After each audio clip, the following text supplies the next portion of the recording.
திருமாவளவன் அவர்கள் வந்து ஜிஆர்எஸ் அவர்களை வேற மாதிரி எல்லாம் ஒரு சித்தரிக்கும் வண்ணமாக பேசினார்.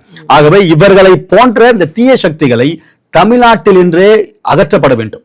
ஏனென்றால் அவர்கள் எல்லாம் ஒரு கட்சியினுடைய ஒரு வழக்கறிஞரை ஒரு டிஜிபி அலுவலகத்தின் முன்னாலே அடித்தார்கள். இன்னொன்று கோர்ட் வாசலிலே ஒரு அட்வொகேட்டை அடித்தார்கள். லேசாக தட்ட சொன்னேன் அப்படி என்று சொல்லலாம் சொன்னவர் இன்றைக்கு நீதியரசர்கள் மீது கை வைத்திருக்கிறார்கள். தமிழகம் எங்கே செல்கிறது என்று சொல்லி தெரியவில்லை.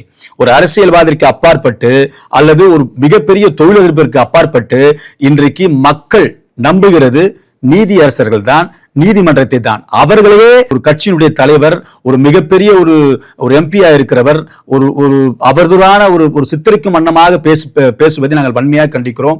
இப்படிப்பட்ட ஆட்களை 2026 அவர்களுக்கெல்லாம் பயம் வந்து விட்டது. ஏனென்றால் இன்னும் 3 மாதமோ 4 மாதம் தான் நாங்கள் ஆட்சியிலே அரசாணையிலே இருக்க போகிறோம்.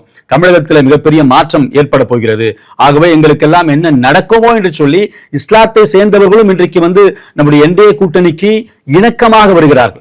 எப்படியாவது ஆட்சி மாற்றத்தை தந்தாக வேண்டும் என்று சொல்லி இஸ்லாத்தை சேர்ந்தவர்கள் ஒரு 2-3 தலைவர்கள் தான் திமுகவோடு கூட சொம்படித்துக் கொண்டு திரிந்து கொண்டிருக்கிறார்கள். மற்றவர்கள் எல்லாம் கண்டிப்பாக இந்த முத்தலாக் உடைய சட்டத்தை ஒரு மிகப்பெரிய சட்டமாக இன்றைக்கு இஸ்லாத்தை சேர்ந்த சகோதரிகள் தங்கள் குடும்பத்தில் மோடி அவர்களை ஒரு தலைவனாக ஏற்றுக்கொண்டு எங்களுக்கு மிகப்பெரிய சட்டத்தை வகுத்திருக்கிறார் என்பதை அவர் ஏற்றுக்கொண்டு இன்றைக்கு பாஜகவுக்கும் பாஜகவினுடைய கூட்டணிக்கும் ஓட்டு போடு தயாராக இருக்கிறார்கள்.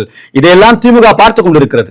இதை திசை திருப்ப வேண்டும், இதை எப்படியாவது கெடுக்க வேண்டும், இந்துத்துவத்துக்கும் இஸ்லாத்துக்கும் எப்படியாவது சண்டையை மூட்ட வேண்டும்.